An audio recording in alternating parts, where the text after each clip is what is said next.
മാനസം ചുംബിച്ച മന്ദാരവല്ലിയിൽ മിഴിനീർ മുകുളങ്ങളോ അതോ കവിയും കഥനങ്ങളോ ആട്ടവിളക്കിൻ്റെ ഇടറുന്ന നാളത്തിൽ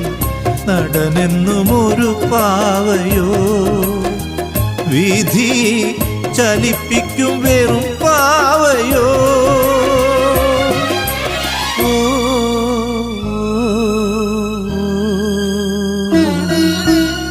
സിന്ദൂര സന്ധ്യേ പറയൂ